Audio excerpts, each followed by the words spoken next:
Hey everybody, it's Luke over at Galaxy Tech Review, and now that we've got the fire out, welcome to Subnautica on the Acer Predator Helios 300 with that GTX 1060. Up in the left-hand corner, you're going to see GPU temperature at frames per second, CPU temperature and utilization, and of course, system RAM usage as well. If we go into settings, which we will do right now, we'll go into options and show you that our resolution is a 1080p full screen. VSync is off so that you can see the true frame rate there. Anti-aliasing is on. Quality is on the highest it can possibly be, and water quality is on high, which is also the highest for water quality. So we're pretty much at the highest settings that this game can go at the moment in 1080p. So with that being said, right now we're sitting at somewhere around 80 frames per second average, and that'll dip back and forth depending on what you're doing, especially once you're out in the water and you're doing some swimming around and stuff like that. You will notice some dips in the frame rate.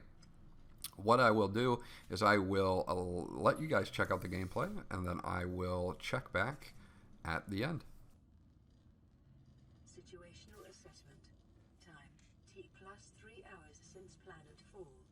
Life pod hull secure. Communications offline.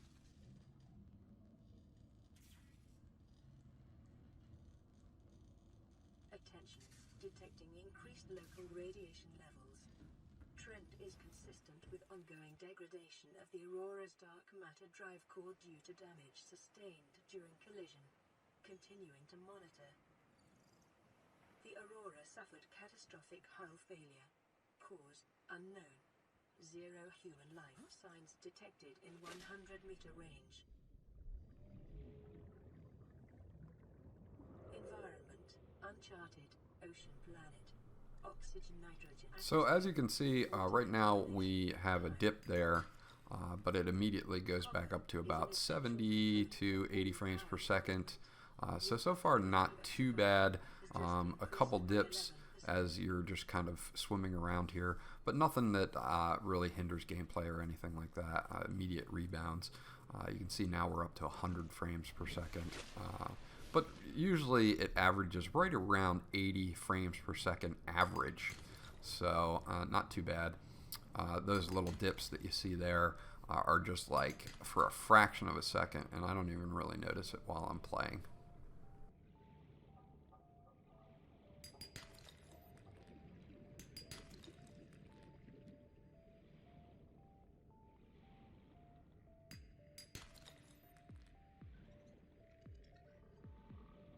Life pods are equipped with a fabricator, programmed to construct tools and render organic substances edible.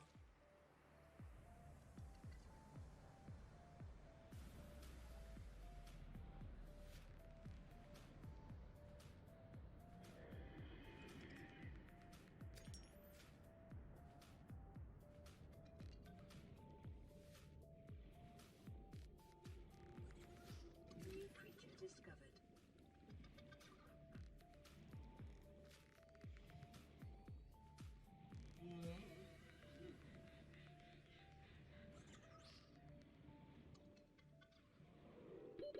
Oxygen.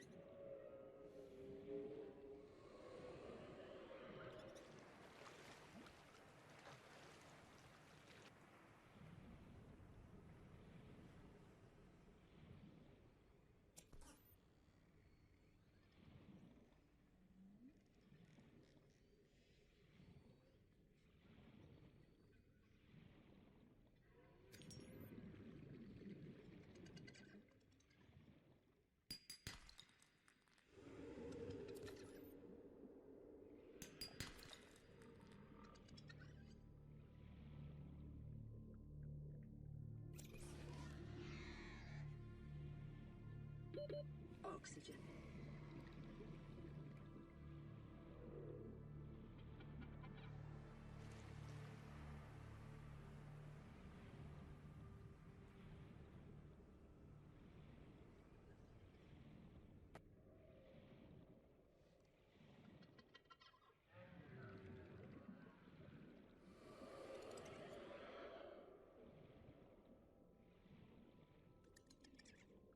caution. Continued degradation of the Aurora's drive core may cause a quantum detonation. Calculating risk assessment. Death by malnourishment, 7%. By physical injury, 11%.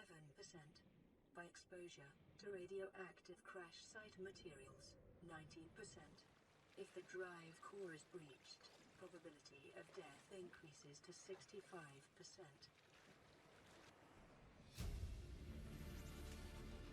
New blueprint acquired.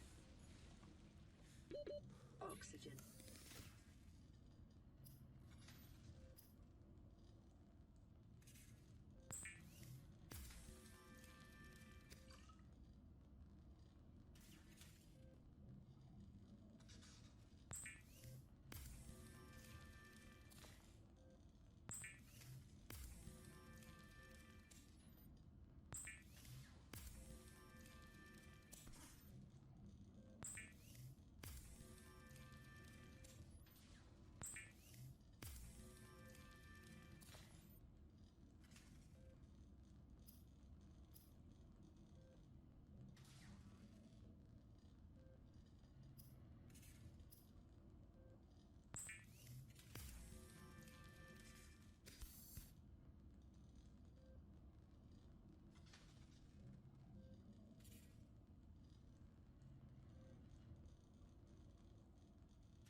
Warning, local radiation readings exhibit characteristics consistent with total degradation of the Aurora's dark matter drive core.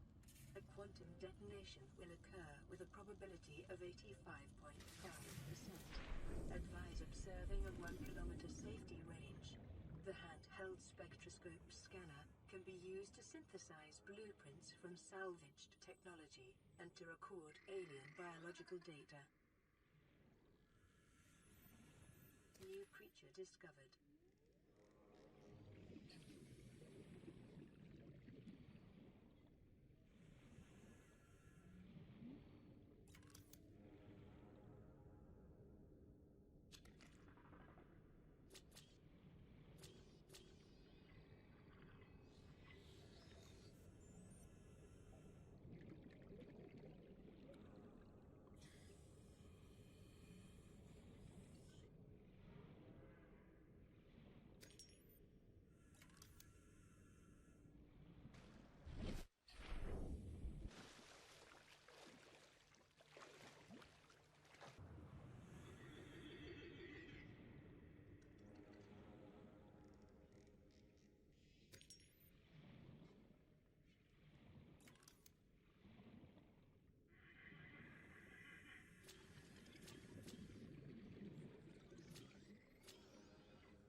performing self-scan. Vital signs normal. Detecting trace amounts of foreign bacteria. So there you go. That's Subnautica on the Acer Predator Helios 300 with that GTX 1060. Thermals held in there nice, right around 69, 70 degrees Celsius for the GPU, and in the 70s as usual for the CPU, with utilization of a little over 50%. So it's getting into that hyper-threading just a little bit. About 5.5 gigabytes of system RAM being used. Averaged, right around that 80, 85 frames per second mark on the highest settings at 1080p. Very playable experience, very cool game, fun game to play. If you haven't checked out Subnautica, I suggest that you pick it up. This was Luke from Galaxy Tech Review. If you have any other games you'd like to see on the Predator Helios 300, please leave them in the comment section below. I'll get back to you as soon as possible. Remember to like, and if you haven't done so already, please subscribe, because that always helps me out. And I'll check you guys out on the next video.